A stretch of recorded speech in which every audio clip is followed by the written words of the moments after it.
Ponneri media நேயர்களுக்கு வணக்கம். பழவேற்காட்டில் கடலில் மீன்பிடிக்க சென்ற மீனவர்கள் மீன்பிடித்துவிட்டு முகத்வாரம் பகுதியில் வரும்போது படகு கவிழ்ந்து விபத்து ஏற்பட்டுள்ளது. நேற்று முன்தினம் வைரவன்குப்பத்தை சேர்ந்த மீனவர்கள் தட்சிணாமூர்த்தி, மணிபாலன், செல்வம், மோகன் மற்றும் அரங்கம்குப்பத்தை சேர்ந்த மீனவர் அப்பு ஆகியோர் கடலுக்கு மீன்பிடிக்க சென்றனர்.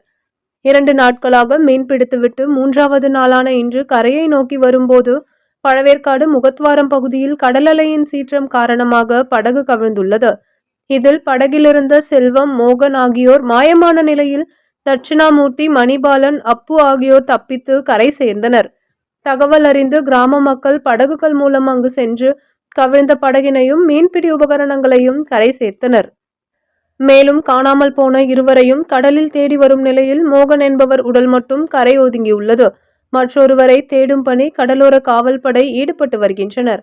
இதுகுறித்து திருப்பாலைவனம் காவல்துறையினருக்கு அளித்த தகவலின் பேரில் காவல் ஆய்வாளர் காளிராஜ் தலைமையிலான காவல்துறையினர் சம்பவ இடத்திற்கு படகுகள் மூலம் விரைந்து சென்று காணாமல் போன மீனவரை தேடும் பணியில் ஈடுபட்டு வருகின்றனர். PM செய்திகளுக்காக திருவள்ளூர் மாவட்ட தலைமை செய்தியாளர்கள் பாக்யா குமார் மற்றும் DJ கார்த்திக். செய்திகளை உடனுக்குடன் தெரிந்து கொள்ள PM செய்தியை சப்ஸ்கிரைப் செய்யுங்கள்.